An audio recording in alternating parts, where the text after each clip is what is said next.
Oi, gente, tive um pequeno problema aqui com o sinal. Acho que agora vai dar certo. Boa noite.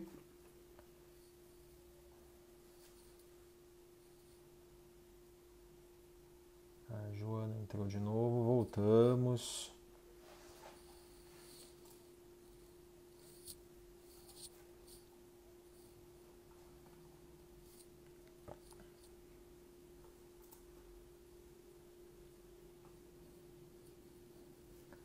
Vamos lá.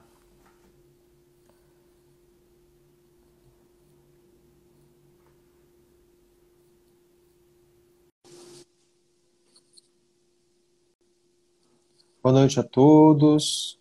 Acho que agora vai dar certo. Oi, Carol. Coisas normais da internet. Acontece, eu não estou em casa e aí acaba que eu acho que meu sinal aqui deu uma instabilidade, enfim. Normal, normal, faz Então, parte. faz parte. Então, vamos lá novamente. Boa noite a todos. Nesse projeto o Abrafim Convida, essas lives. Essa live é em alusão ao dia da esclerose múltipla, né? Onde o último dia 30 de maio foi onde celebramos essa conscientização sobre essa doença. E eu tenho o prazer de conversar hoje com a doutora Caroline Baitelli, do Rio de Janeiro. Então, muito obrigado, Carol, por ter aceitado o convite, né? Eu que E a gente vai agradeço conversar. imensamente. Muito obrigada, Abrafim. É uma satisfação e um orgulho imenso estar aqui nessa live da Abrafim. Obrigada mesmo. Ah, então tá bom. Carol, assim, essa enfermidade, quando, há muito tempo atrás, assim, tem mais de 10 anos isso, quando eu voltei, né, assim que eu saí da rede Sara, eu comecei a trabalhar novamente atendendo pacientes em domicílio, e foi uma das épocas que mais surgiram pacientes com esclerose múltipla para eu atender. Um deles que sempre me emociona muito é falar do Rui. O Rui já é falecido, mas foi uma das pessoas que foi um grande divisor de águas na minha vida. Foi uma das pessoas que mais me ensinou, né, sobre humanidade. E assim, era muito interessante conversar com ele, e justamente ele tinha um dos perfis que a gente mais observa nesses pacientes com essa enfermidade, né? São pessoas que buscam muito, têm uma consciência sobre o que que elas têm, como é a questão da esclerose múltipla, e essa cobrança, muitas vezes, por buscar um atendimento baseado em evidência, baseado realmente em experiências, né? Então, assim, eu não sei se era uma característica que eu via nos pacientes que eu atendi, mas ao longo dos anos a gente vê que isso sempre se repete, né? Essa busca constante de entender o que está acontecendo, de cobrar para nós da fisioterapia também cada vez mais intervenções mais baseadas em evidência, né? Eles estão muitas vezes mais atualizados do que nós mesmos, né? É verdade, é verdade. É engraçado você estar falando isso. E tem uma revisão da Cochrane que fala, que mostra o que mais é melhor de evidência que a gente tem como abordagem para esses pacientes. E o que a gente tem de evidência em qualidade moderada para alta é exatamente a informação dos pacientes. É informar, Uhum. educar sobre o que eles têm, sobre informar sobre a doença deles, fazer com que esses pacientes entendam exatamente tudo o que acontece, como é que causa a doença, o que, que acontece durante a doença. Então, isso é um nível de evidência moderada a alta que a gente tem, que está na minha revisão, né? E isso é uma das coisas, eu até conversei com a Mariela esses dias fiz uma aula com ela sobre esclerose múltipla, e eu sou altamente clínica, né? Eu mais atendo do que pesquiso, mas o que é importante a gente deixar bem claro é que, por ser clínica, eu tenho como base a ciência. Então, se a gente tem a ciência que mostra pra gente o que a gente tem de evidência, o que é forte, o que é melhor para a gente atuar com esses pacientes, a gente tem que se basear nisso mesmo. Então, é realmente a prática baseada em evidências e a gente tem isso nas nossas mãos, bem fácil. E a gente pode e deve usar e abusar disso, né? Ótimo. Então, como a gente tem uma população bem heterogênea, a gente tinha combinado algumas coisinhas, a gente vai começar do começo. Então, Carol, o que que é esclerose múltipla? Vamos lá. Vou tentar também falar sem muitos termos, com termos e sem muitos termos, explicando, né? A esclerose múltipla é uma doença autoimune, ou seja, é o nosso corpo, os nossos anticorpos atacando o nosso próprio corpo. Ela é uma doença desmielinizante do sistema nervoso central. Então, a gente tem um neurônio, no neurônio a gente tem o axônio, e em volta desse axônio a gente tem uma coisa que chama bainha de mielina. Essa bainha é desmielinizada, ela é degenerada, porque por causa desses nossos anticorpos que atacam os oligodendrócitos, que são célulazinhas que a gente tem ali, que vão causando essa degeneração da bainha de mielina. E a bainha de mielina tem como característica a informação rápida desse neurônio. Então, o nosso neurônio leva uma informação numa velocidade alta por causa dessa bainha. Entre essa bainha, a gente tem uma coisa que chama nódulos de Javier. E por isso que a gente fala que essa informação são por impulsos saltatórios. Porque esses nódulos vão fazendo dessa forma, como se fosse um canguruzinho pulando, né, de forma muito rápida. Quando a gente tem essa desmelinização da bainha de mielina, essa degeneração, é como se ela ficasse com vários buraquinhos, a gente tem uma diminuição da velocidade de condução nervosa. Então, essa informação demora muito mais a chegar, ou então, dependendo, nem chega. Então, é mais ou menos isso que acontece na esclerose múltipla. É alguma coisa a pontuar? É uma das principais doenças desmielinizantes, né? Isso. E é importante a gente É uma das lembrar principais doenças desmielinizantes. Isso. É importante a gente lembrar que ela é do sistema nervoso central. Então, cérebro e medula. A gente não pode esquecer também da medula, tá? Então, a gente sempre vai ver que esses pacientes fazem ressonância magnética de medula. Uma das características é colher o líquor, né? Fazer uma punção lombar, verificar potencial evocado. Então, isso o médico neurologista vai pedir para o diagnóstico, porque antes de ter o diagnóstico de esclerose múltipla, são descartados vários outros tipos de doenças. Então, a gente precisa ter um diagnóstico diferencial. E esses são os principais exames, né? Ressonância magnética de crânio, medula, onde a gente pode encontrar algumas manchas brancas, como se fossem manchas no cérebro ou na medula, que são as placas desmielinizantes.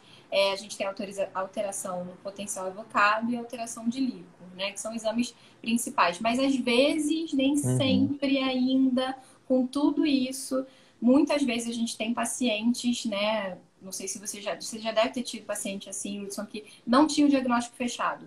Mesmo com todos esses exames, mesmo com algumas características clínicas, às vezes demora para fechar o diagnóstico. Então, precisa realmente fazer vários diagnósticos diferenciais.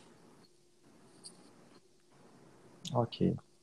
É uma doença desmielinizante, né? A principal doença desmielinizante do sistema nervoso central, como a Carol bem falou. Na periferia, a gente tem uma semelhante, que é a síndrome de Guillain-Barré, mas acaba que os mecanismos são diferentes, né? O curso da doença é diferente, né? E realmente, assim, o diagnóstico diferencial muitas vezes leva tempo. E ele só é confirmado muitas vezes quando o sujeito, o paciente, o cliente, tem duas lesões distintas lá no neuroeixo, né? Então isso muitas vezes leva um tempo, né? Já tive história de pacientes muitas vezes que assim, mas como assim eu nunca tive nada? Mas muitas vezes quando a gente vai conversar com calma, uma mulher com 20 e poucos anos que teve já o seu segundo surto e muitas vezes vem lá, mas se bem que na época lá da faculdade, no vestibular, eu tive um episódio de uma cefaleia, eu fiquei uns dias enxergando meio embaçado, né? Porque muitas vezes a neurite óptica pode estar associada também,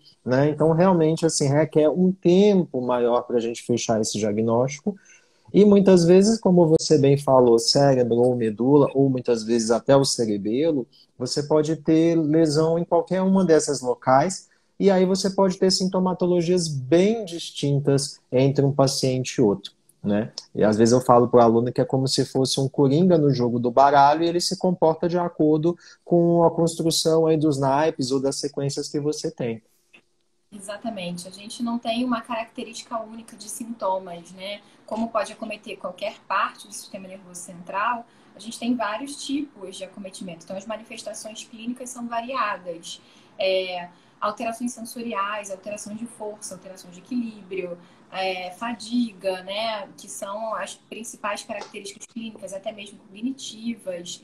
Então, é difícil o diagnóstico por causa disso. Isso que você falou é muito importante. Às vezes, a pessoa tem um surto, Uhum, né? A gente fala que um sintoma, a exacerbação de um sintoma neurológico é um surto. Então, vocês vão escutar essa palavra.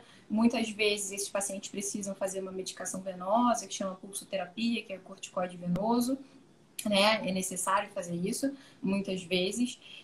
Mas às vezes acontece dessas pessoas terem algum surto e passar despercebido, como nesse caso. Tive uma cefaleia com 22 anos, fiquei com a uhum, visão turva e passou. Né? Eu tenho um paciente que ele uhum, começou a ter uma alteração de sensibilidade no pé esquerdo, e foi no ortopedista, aí fez uma ressonância magnética de lombar, reparou que tinha uma hérnia, então fizeram o diagnóstico de hérnia de disco, né, que poderia estar afetando o pé, né, essa alteração de sensibilidade. uhum. E, na verdade, já era esclerose múltipla aparecendo, né? 8 anos depois que ele foi ter o diagnóstico realmente fechado por causa de outros sintomas.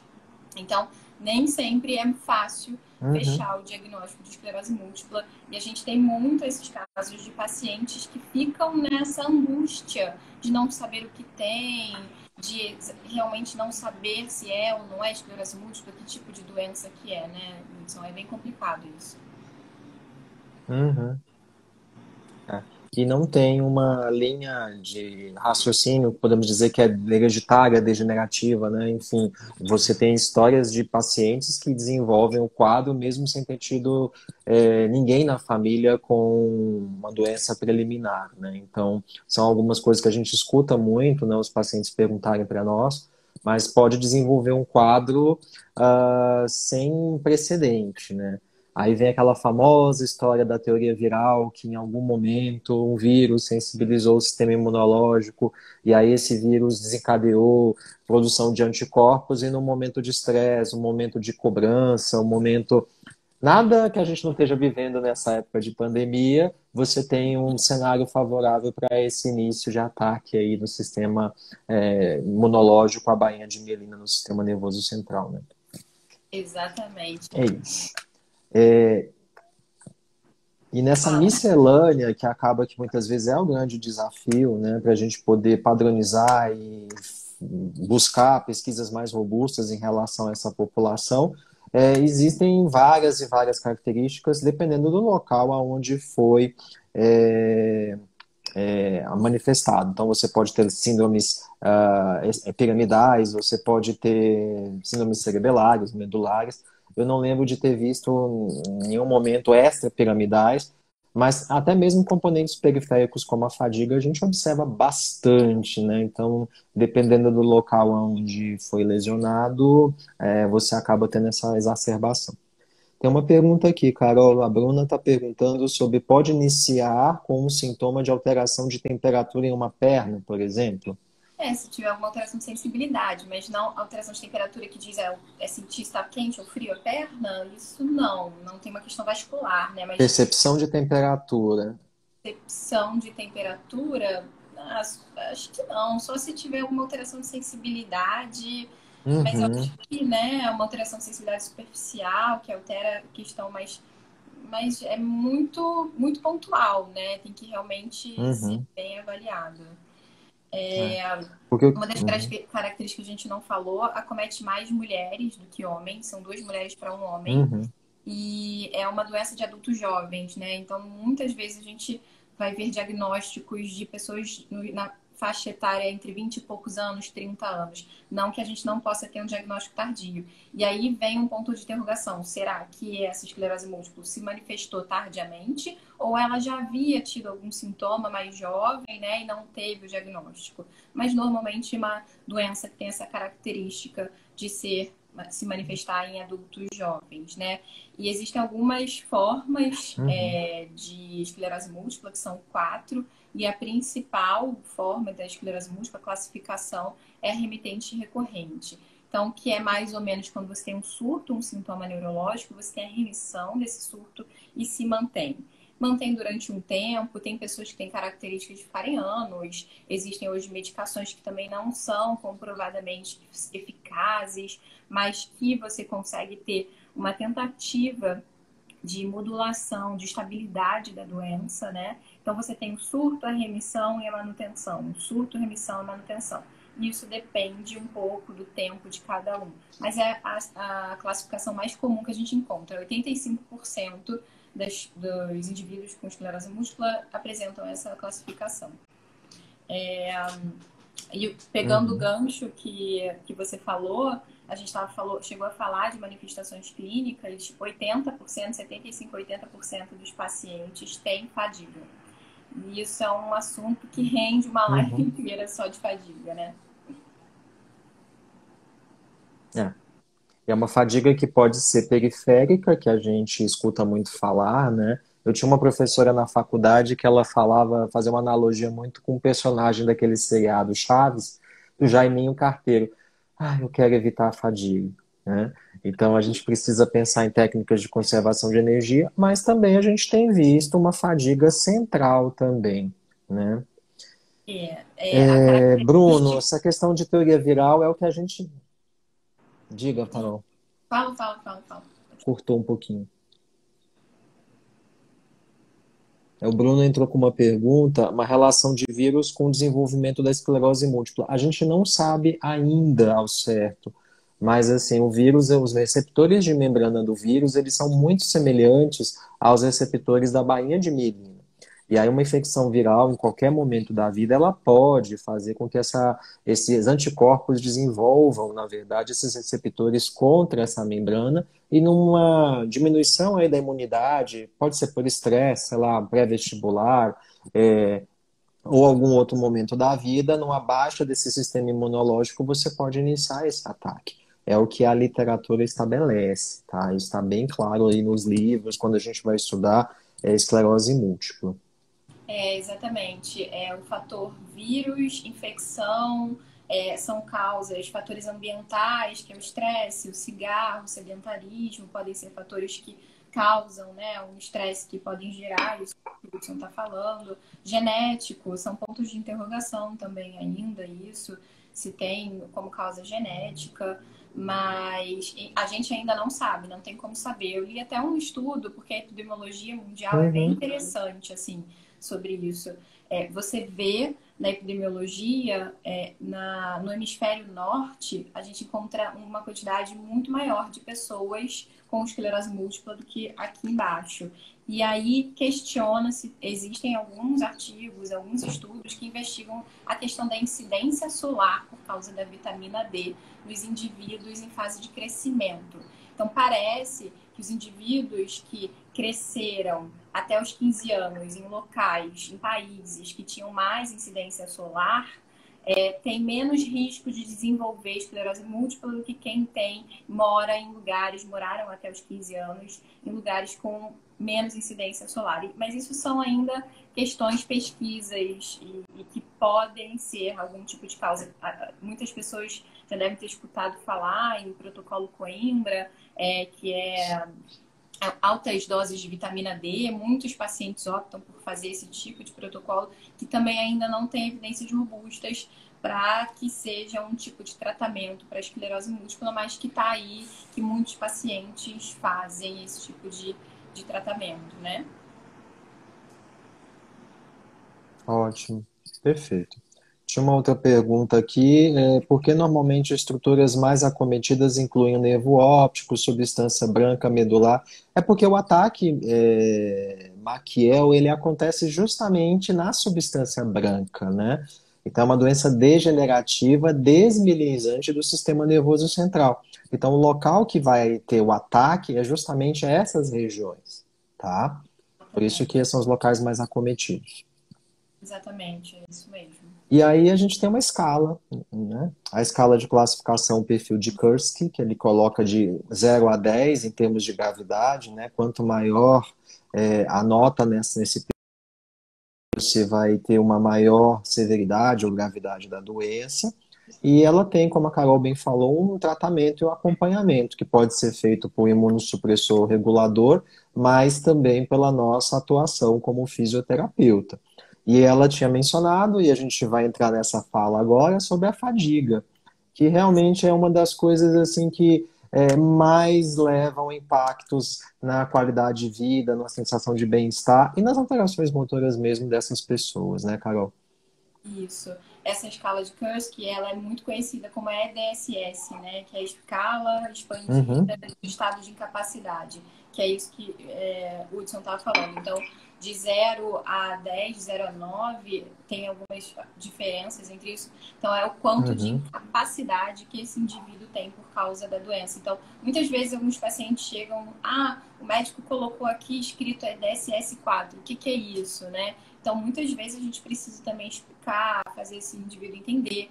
E essa escala classifica de acordo com 9 tópicos. Então, avalia sintomas piramidais, extrapiramidais, intestinais, cognitivos. Então, é uma escala bem completa para ver realmente a real incapacidade desse indivíduo. Mas, falando de fadiga, aproveitando que eu estou falando de escalas, as escalas que vocês vão ver, os instrumentos de avaliação para fadiga mais comuns que se usam, que são validados para a esclerose múltipla, é a FSS, que é a escala de severidade da fadiga, e a que eu gosto bastante, que é a MFSI, que é a escala modificada de impacto da fadiga. A FSS, que é a escala de severidade da fadiga, foi muito utilizada, ela é bem simples, e é importante a gente lembrar que essa fadiga é muito subjetiva, né? Como é subjetiva, é difícil da gente conseguir mensurar. Então, realmente, é o que o próprio indivíduo, o próprio sujeito relata pra gente, tá? Isso é bem importante. É o que ele diz que sente. A escala modificada de impacto da fadiga, uhum, ela é bem legal. Ela foi validada, acho que foi em 2007 aqui, se eu não me engano, 2007 ou 2009, aqui no Brasil. E ela tem um modelo mais voltado para o biopsicossocial. Ela não é só o bio, como a FSS é. Ela é muito voltada também para essa questão psicossocial. E o que a gente percebe que nesses indivíduos é muito importante. Porque essa fadiga, ela não é só presente fisicamente, ela é dita como uma exaustão, como também exaustão, como um estado de uhum. apatia, como um estado de cansaço generalizado, né? Então, é por isso que a gente precisou de uma escala um pouco mais específica para delimitar essa questão tão subjetiva, né, Hudson? É por aí, né? Uhum. É. E às vezes, assim, você percebe que dependendo do horário do dia, às vezes é interessante você começar a pensar que esse paciente, se você vai atender 2 horas da tarde, é um paciente que ele não vai estar 100% para você. Diferente se você fosse atender ele 5 da tarde, dependendo da região do Brasil, é claro. Então, às vezes, a temperatura, e isso já é bem notório, inclusive a gente vê isso até em provas de concurso, né?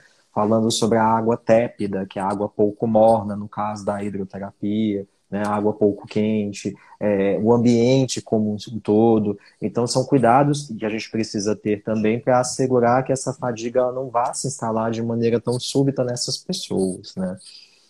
E é Isso é muito bem rápido, né, Carol?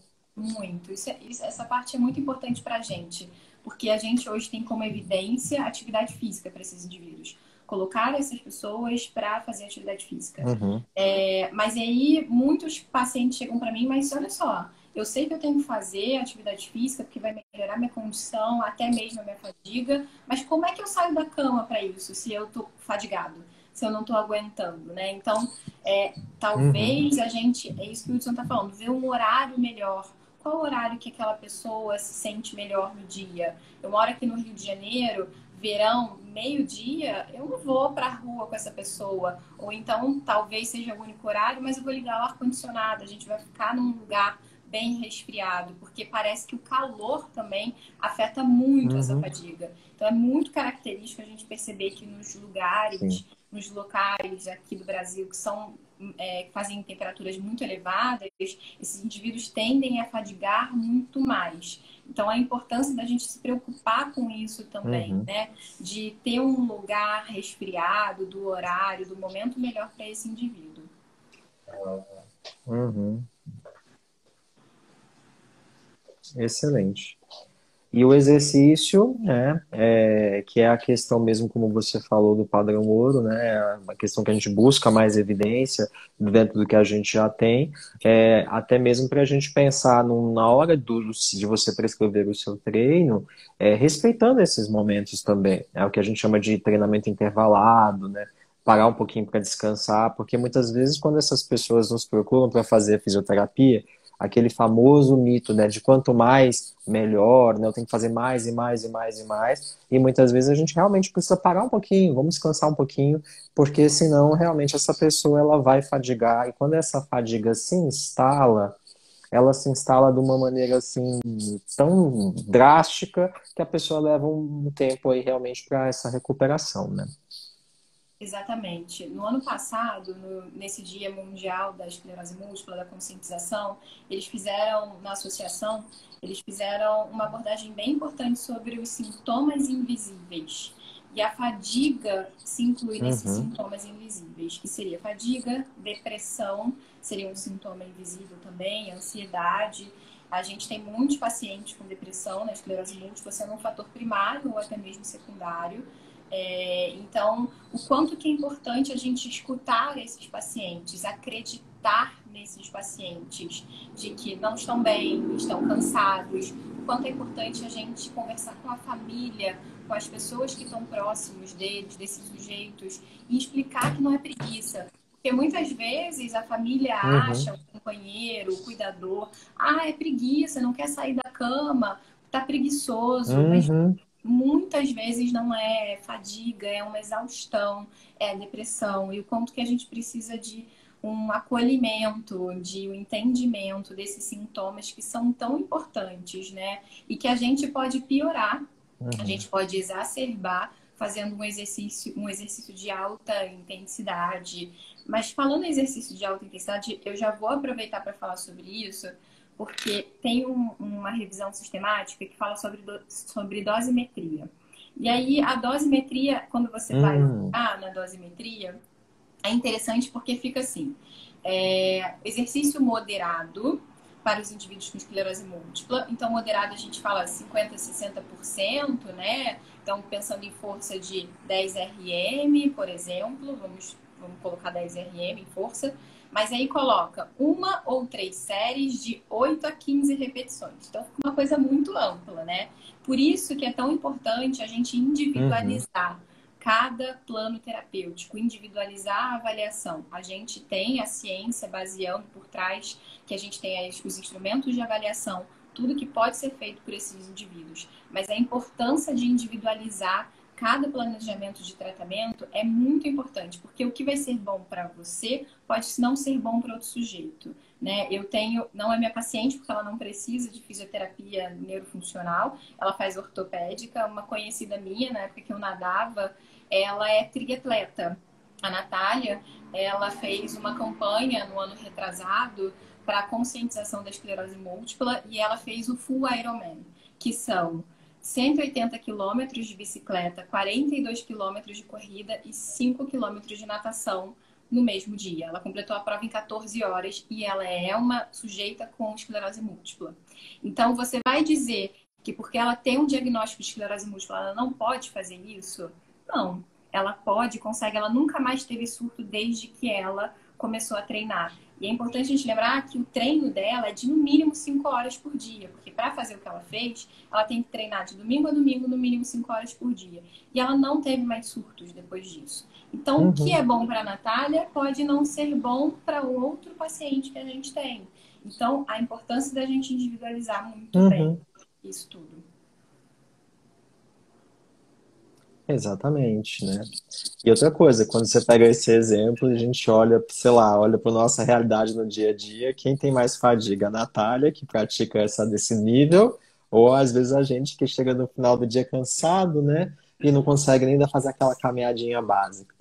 Mas é justamente essa questão da atividade física, do exercício regular, né? Que a gente precisa pensar. Aqui a gente está focando bastante na esclerose múltipla, mas em qualquer condição a gente precisa aumentar esses níveis aí para as condições de saúde que a gente trata com fisioterapia. Exato. Falando em monitoração de fadiga, você falou de algumas escalas, né? Mas, assim, por exemplo, vira e mexe, o pessoal fala muito da escala de Borg, que é utilizada, foi utilizada durante muito tempo para as questões mais da cardiorrespiratória, mas, assim, acaba sendo bem simples no dia a dia entre um exercício e outro para você conseguir realmente verificar como é que está esse nível de exaustão do paciente. Você costuma utilizar? É de rotina? Costumo Como é que sim. funciona aí? Porque até isso é um questionamento muito comum. O que utilizar durante o exercício, né? Não vou ficar fazendo a escala de Uhum, fadiga, até porque é grande, subjetiva demais. Então, a gente tem uma escala numérica, quantitativa, fácil de se entender, de se explicar. Então, a gente explica para esse paciente fica sagaz de explicar para a gente, e aí, como é que está o cansaço agora? 5, 6, agora tá uhum. 4. Então, é uma coisa que a gente tem na hora e a gente vai moderando e percebendo quanto que a gente está chegando na fadiga. E eu adoro usar a escala de Borg, que é super simples, né? Uhum. E ela é super didática também, se você for usar por cores, né? Então, muitas vezes, pacientes que são menos esclarecidos, você consegue ter esse know-how, muitas vezes até para orientar em casa, entre uma tarefa doméstica e outra, ele conseguir ter essa percepção de quão cansado ele está para poder parar um pouquinho, descansar um pouquinho e continuar de novo a trajetória. Exatamente. Carol, tem duas perguntinhas que apareceram aqui. Uma já tinha sido pelo próprio Michael, sobre a questão dos nervos cranianos, né? Porque a gente falou da neurite óptica, e de nervos cranianos. Mas, assim, é porque a questão da visão, né, tem a literatura ela estabelece que tanto a olfato quanto a visão não são nervos cranianos propriamente ditos, né? Porque eles são continuidades ou prolongamentos do diencéfalo e do telencéfalo. Então, assim, existe essa relação especificamente com a visão, né? Então, os outros 10 pares, sabe, Michael, eles são mais questões periféricas mesmo, que a princípio, pelo menos até onde eu já li, já estudei, não sei se você já viu alguma outra coisa diferente, Carol, não pegam tanto os outros pares. Quando vem disfagia ou alguma outra coisa, é pela lesão, talvez, os núcleos lá do tronco encefálico que podem estar causando isso direitinho, tá? Perfeito. É exatamente isso. Exatamente. É. E a Carla está perguntando aqui sobre fisioterapia aquática sendo indicada para esses pacientes e os cuidados que a gente poderia ter com esses pacientes. E aí? Você falou que nadava e deu o exemplo da Natália. Mas Água é legal para esclerose múltipla? eu e Natália nadávamos no mar do Rio de Janeiro, que chega a fazer 17 graus. Olha. Então não é água quente. Mas, assim, isso é um questionamento sempre grande. Eu até fui pesquisar sobre isso uma vez para ver se tinha alguma coisa na literatura. E eu vi que tem já questões com a fisioterapia aquática. E se a temperatura se mantiver até 30 graus, dá para ser realizado. O problema é que às vezes a temperatura chega a 34, 35.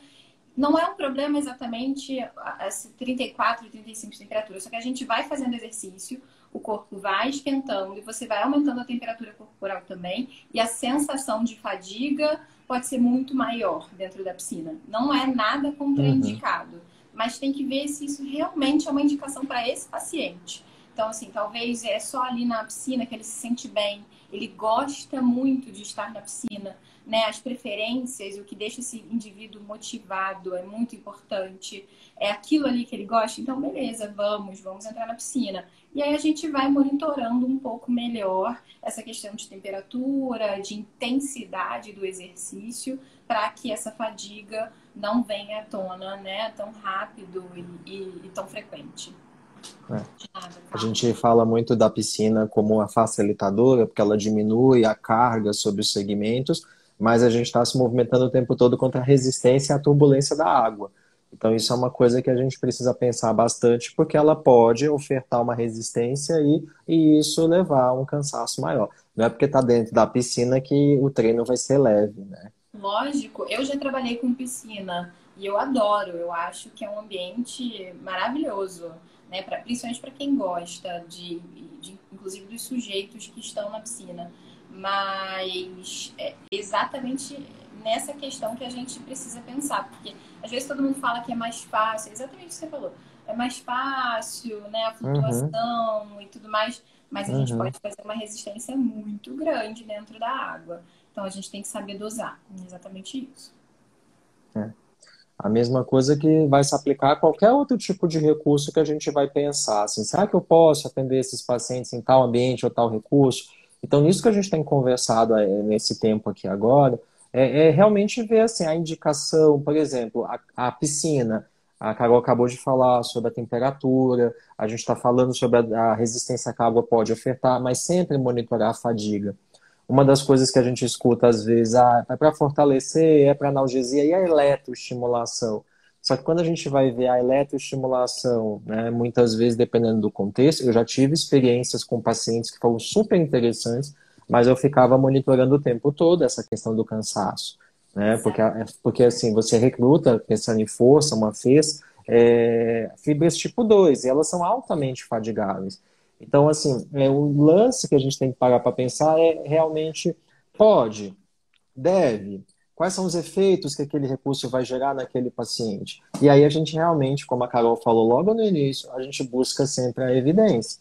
E muitas vezes em doenças que não são tão prevalentes, assim, que a gente não tem tantas pessoas se dedicando e estudando, como é o caso da esclerose múltipla e outras menos frequentes, realmente a gente precisa estudar aí muito na literatura de base e começar a fazer as nossas hipóteses e irmos estudar para ter as nossas pesquisas, né? Isso, eu acho legal, eu sempre gosto de falar e lembrar que a gente tem que se basear na CIF, né? Quando a gente Uhum, avalia e mantém um tratamento com esse indivíduo. Então, os fatores ambientais, os fatores pessoais, então esse ambiente de piscina pode ou não pode melhorar essa atividade que a gente está querendo, né, avaliar ou trabalhar, né? Então, para cada um, a gente vai lá na literatura, vai verificar o que tem de evidência, mas para cada uhum. indivíduo, às vezes, o seu paciente é um critério de exclusão, né? Nem sempre ele é um critério de inclusão desses artigos. E aí, o que, que você faz com esses indivíduos? Isso é uma característica bem importante para ser lembrada. É bem legal falar sobre eletro, eu gosto muito de usar eletro, mas na esclerose múltipla é difícil a gente, às vezes, conseguir ter essa segurança de que você não vai chegar a uma fadiga. Então, você tem que ficar bem atento, perguntando o tempo Uhum, todo, percebendo também o quanto o seu uhum, paciente está conseguindo realizar, como se a qualidade foi modificada do movimento. Exemplo, você coloca o eletrodo para contração muscular em quadríceps e faz extensão de joelho, né? Vamos ficar fazendo ativamente extensão ou levantar e sentar, que seja se você for perdendo qualidade, se esse paciente às vezes for falando que está ficando cansado, parou. É ali o limite, uhum. você sabe o que, que é. Então, são vários recursos que a gente pode utilizar com esses indivíduos, mas que a gente precisa estar sempre avaliando e reavaliando a todo momento, né? É. E uma outra coisa, se você for pensar em eletro, na dúvida, aumenta, por favor, o TEOF, né? Se já é 2 vezes que a gente faz na ortopedia, faz 3, né? 3 vezes o valor do T1, né? Exato, é perfeito. Aumenta o valor do T-off, aumenta o valor do tempo off, fica mais tempo ali parado, descansa. É exatamente isso, perfeito. São esses cuidados, sabe? Que a gente tem que falar essa quase 1 hora aí que a gente vai conversar. Então, assim, a gente precisa realmente observar bastante, ver essas questões. E outra coisa, cada paciente tem a sua peculiaridade. Então, muitas vezes você tem um paciente que ele tem um componente mais medular, mas, assim, a frequência, eu via muito, Carol, pacientes com disfunções de cerebelo, alterações de equilíbrio, né, ataxia por esclerose múltipla, e isso também é bem prevalente. São pessoas que acabam caindo bastante, então a gente precisa se preocupar bastante com intervenção e prevenção de queda, né? E as questões perceptuais que você bem falou também, né? Que isso pode causar dor ou até mesmo a questão mesmo de alterações de percepção, né? Tem uma revisão com meta-análise que mostra que 45% dos indivíduos com esclerose múltipla em um ano com EDSS acima de 3, se eu não me engano, 3 ou 4, agora eu não me lembro exatamente, caem. Então, 45% é muito grande. E, se eu não me engano, eram Uhum, 2.500 pessoas analisadas, né? Nessa revisão, ao todo foi isso. E isso mostra o quanto que é importante a gente ter essa prevenção de quedas. E quanto mais caidores, menos esses pacientes, essas pessoas estão envolvidas na sociedade, estão trabalhando menos, essas pessoas saem menos, socializam menos. Então, quanto que é importante a nossa intervenção para a qualidade de vida desses indivíduos, né? A qualidade de vida está muito ligada a isso, fadiga, se são caidores ou não caidores, o quanto de incapacidade que eles têm, o quanto que a gente pode adaptar a vida dessas pessoas para ter uma melhor qualidade de vida. Dispositivos auxiliares também parecem ser, pessoas que usam dispositivos auxiliares parecem ter mais tendência a cair. Isso mostra que o grau de incapacidade é maior, né? Então, isso está muito, muito ligado a pessoas que param de trabalhar. Então, se a gente parar para pensar que é uma doença de adulto jovem e que 45% é caidor e que pararam de trabalhar, estão sem emprego por causa da doença, é muito grande esse índice. Então, a gente olhar com carinho para esse lado é bem importante. E aí a gente se preocupa muito com as questões motoras, com as questões que a gente trata diretamente, mas a gente também tem observado essas questões não motoras que também estão impactando. A fadiga é uma delas, né? A gente conversando no bastidor antes dessa live, vai ter um projeto que eu vou estar participando diretamente lá em Brasília. A Theo que trabalha comigo, ela vai estudar cognição, né? Então, mediante essa questão da fadiga periférica, tem vários estudos falando sobre a fadiga a nível central. E uma outra coisa também que tem bastante evidência já na literatura são as alterações para membro superior, né? Porque a gente fala muito de marcha, de tronco, de equilíbrio, mas as disfunções de membro superior têm tido uma grande ascendência aí, né? O Thiago aí, o seu fã número 1 tá aí, né? E ele estudou membro superior também.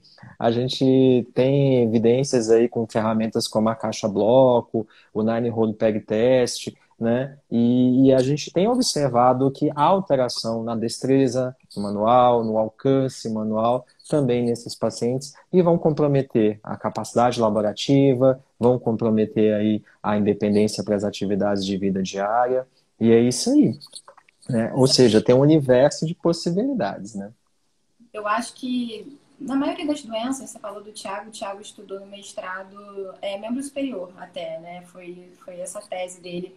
Não me lembro exatamente o que, se ele quiser falar, mas em Parkinson, né? E a gente acaba esquecendo um pouco, às vezes, né, do membro superior. A gente fica tão preocupado com o equilíbrio, queda, marcha, mas às vezes é tão importante para aquele indivíduo à mão, porque, né, qual é a atividade laboral desse indivíduo? O que é importante para ele? O que motiva essa pessoa no dia a dia? Então, a gente precisa realmente ter um olhar para outras questões que não sejam só essas que a gente fica falando, equilíbrio, marcha, né? E é bem legal você falar sobre isso, é bem importante mesmo. E são artifícios simples, né? A caixa de blocos é muito simples, os 9 pinos é muito simples, então são coisas práticas do dia a dia que a gente pode usar como avaliação e também como tratamento, né? São dispositivos que a gente pode utilizar até como tratamento, ter para os dois sentidos. Exatamente. E aí a gente começa a falar, você mencionou a CIF, e realmente testar as atividades, né, para promover essa participação. Porque muitas vezes, eu não sei, a gente fica tão focado só na estrutura, né, vai para fisioterapia para muitas vezes fazer um treino que não é desafiador, que não gera motivação, né, e aí muitas vezes a pessoa continua saindo do atendimento com as mesmas disfunções e limitações que ela entrou quando nos procurou, e a gente não consegue realmente mostrar, ou a pessoa perceber o ganho que a fisioterapia pode promover para elas, porque a gente não consegue gerenciar de forma adequada por meio de uma boa avaliação, uma boa anamnese, né? Exatamente. É muito importante lembrar sobre isso, Hudson. A gente tem uma formação, né? Quem é formado há um pouco mais tempo, uma formação muito clínica, uma formação muito de estrutura, né? De anatomia, só olhar para força, só olhar para tônus, só olhar para estruturas e funções, né? E esquecer da participação e atividade. Então, isso é o mais importante, porque é o dia a dia dessas pessoas, né? O quanto que aquilo ali, a queixa daquele paciente está afetando a vida, a participação, a atividade que é importante para ele. E a gente precisa avaliar e tratar pensando dessa forma, né? Incluindo esse indivíduo nesse tipo de abordagem. Exatamente.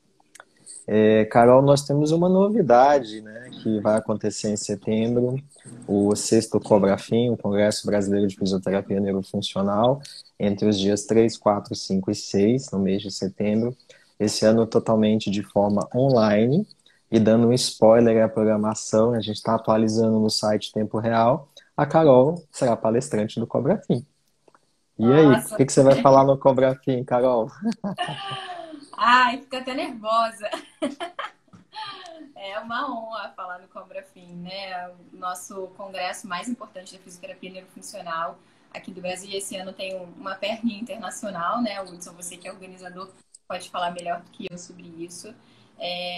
E o que a gente está planejando falar é sobre a influência da atividade física na fadiga e qualidade de vida dos sujeitos com esclerose múltipla, né? O que é a nossa realidade, como a gente vai abordar isso, como que a gente vai realizar um plano de tratamento baseado em evidências, baseado na literatura, e que esse paciente possa ter o máximo possível de efetividade com a gente, né? Tem muita coisa para falar. Hoje em dia, eu comecei a estudar esclerose múltipla em 2010, quando eu estava me formando, tanto que eu tenho uma publicação da validação da escala de marcha, né?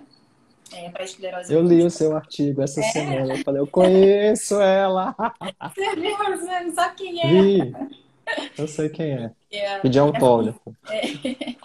e, e de 2010 assim para cá, muita coisa foi já publicada. A gente não é pouco tempo, assim, é pouco tempo e não é, mas muita coisa mudou. A gente hoje tem um olhar muito diferenciado para a atividade física dos indivíduos, né, dessas pessoas com esclerose múltipla. A gente hoje tem uma literatura que sustenta bastante a atividade para esses sujeitos e que é indicado. A gente tem hoje publicações que mostram que neuroimagem que a gente vê que tem neuroplasticidade por causa da atividade física. E é neuroprotetor a atividade física, seja para esclerose múltipla ou outras condições, né? Mas a gente sabe que para esclerose múltipla é um fator neuroprotetor e a gente consegue ver por neuroimagem que existe neuroplasticidade. Então é uma ferramenta maravilhosa, fácil, simples, que a gente só precisa saber usar. E sabendo usar, a gente vai ter muitos benefícios para essas pessoas e a gente só tem o que fazer com que essas pessoas ganhem. Isso é bem legal e a gente vai falar um pouquinho sobre isso na palestra do Cobra Fim e a gente está esperando todo mundo lá porque vai ser sensacional. É isso aí.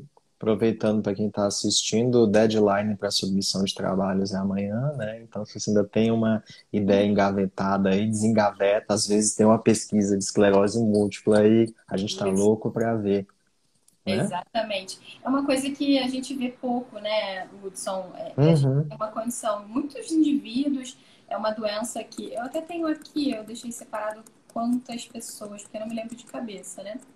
É que vou achar aqui com o computador aberto, mas que saiu agora na associação. A associação colocou a quantidade de pessoas no mundo com esclerose múltipla, ó. 2,8 milhões de pessoas vivendo com esclerose múltipla no mundo. Então, 1 em 3.000 adultos possuem esclerose múltipla no mundo. A cada 5 minutos, alguém em algum lugar no mundo é diagnosticado com esclerose múltipla. Então, é bem importante a gente ter um olhar para essa doença, porque é uma quantidade importante de pessoas que Uhum. têm esclerose múltipla, né? Então, vamos falar um pouquinho mais, estudar um pouquinho mais sobre essa doença. É. E é a principal doença desmineralizante do sistema nervoso central, né? E a gente realmente precisa de mais pesquisa para a gente poder entender melhor o que a gente pode fazer para auxiliar essas pessoas. E também melhores instrumentos, porque muitas vezes o que a gente utiliza são instrumentos genéricos que a gente acaba carregando, na verdade, para essa condição, né? Olha o Bruno falando que tem um projeto de mestrado em esclerose múltipla e está tentando validar o teste de AVD em pessoas. Ah, ótimo, perfeito. Bruno, chama a gente no direct, me chama no Ou direct. Muito legal. chama aí a gente que a gente conversa.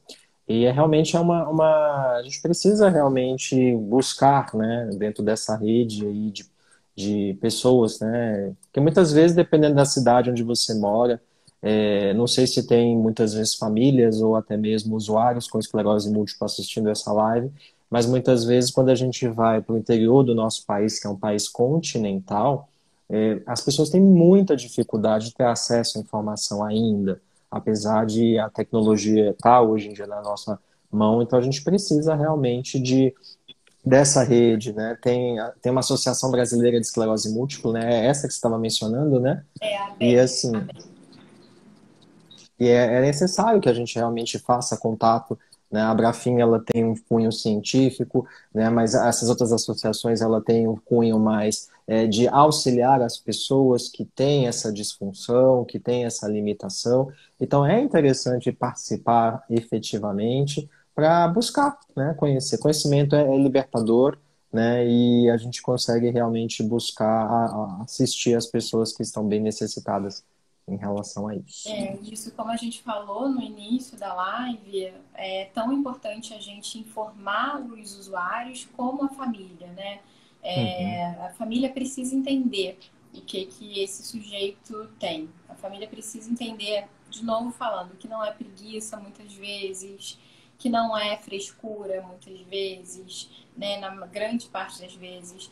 E o quanto que falo de novo, desses sintomas invisíveis são importantes serem vistos, né? Muitas vezes a gente não enxerga a olho nu, mas a gente pode escutar essas pessoas, ouvir melhor essas pessoas, para entender a condição de saúde de cada um, para entender o grau de incapacidade de cada um, para ter uma melhor qualidade de vida, para melhorar as atividades de vida diária, como o Bruno está aí com o projeto de esclerose múltipla, o quanto é importante melhorar as atividades de vida diária desses sujeitos, né? Então, cada um de nós pode fazer uma diferença na vida dessas pessoas, mudando muitas coisas, né? Simplesmente, às vezes, só conversando e informando sobre o assunto. Exatamente. Qualidade de vida para a pessoa, mas também para quem cuida, né? Porque é uma doença crônico-degenerativa, né? Que ela pode, à medida que os surtos vão acontecendo, gerando essas incapacidades, e a família também ela fica sobrecarregada, principalmente nos estágios mais avançados. Então, a gente buscando na literatura ver o impacto que a educação em saúde, a prevenção secundária sempre vai estar gerando em doenças crônicas. Nesse caso, estamos falando sobre esclerose múltipla, mas qualquer outra condição crônica que muitas vezes a gente atende com a fisioterapia neurofuncional. Exatamente, exatamente. É isso aí. Carolzinha, minha querida, muitíssimo obrigado, né, por ter dedicado esse seu tempo aqui à Abrafim nessa live, né? Obrigado mesmo. Você gostaria de deixar alguma mensagem para quem nos assiste nesse momento, em pleno feriado, né, que parou um tempinho para nos escutar, apesar de no início ter tido um probleminha de conexão, mas a gente foi firme e forte até o final. É verdade, gente. Agradeço muito mais uma vez o convite da Abrafim para vir falar sobre esse tema que eu gosto tanto de falar e que eu acho tão importante falar, ser falado. Quero convidar novamente todos vocês para participarem do Cobra Fim desse ano, que está com uma programação imperdível, maravilhosa. Eu estarei lá falando sobre esclerose múltipla. Quem quiser escutar um pouquinho mais, ver um pouquinho mais, vou colocar bastante evidência, né? Como eu falei, eu sou muito clínica e eu quero mostrar para vocês o quanto que o clínico pode sim levar a literatura e as evidências para a nossa prática, né? E o quanto que eu realmente coloco isso na minha vida e o quanto é importante colocar isso na nossa vida. A evidência não está aí simplesmente para o pesquisador, a evidência está aí para a gente, especialmente para a gente. A gente precisa sim utilizar essa ferramenta que é tão importante e que está aí de graça muitas vezes para a gente, e que tem tanta gente trabalhando tanto, porque são anos de pesquisa, às vezes, são vários estresses por causa disso, e a gente precisa utilizar o que a gente tem de comprovação de que é real e de que funciona, ao invés de a gente ficar fazendo coisas mirabolantes e que podem não ter efeito nenhum para essas pessoas. Então, o que eu quero é trazer isso para vocês e participem, que vocês vão com certeza gostar demais. Os nossos Descobra Fim são sempre maravilhosos. Tô com saudade de encontrar todo mundo. É sempre muito bom encontrar, mas a gente vai se encontrar virtualmente dessa vez para, se Deus quiser, os próximos serem pessoalmente. Tá certo. Minha querida, mais uma vez, muito obrigado. Obrigado a todo mundo que participou dessa live. Ela vai ficar gravada em IGTV. E aí nos vemos na próxima, tá bom? Obrigada, gente. Tchau, gente. Beijo, Carol. Muito obrigado. Beijo, Hudson. Obrigada. Tchau, tchau.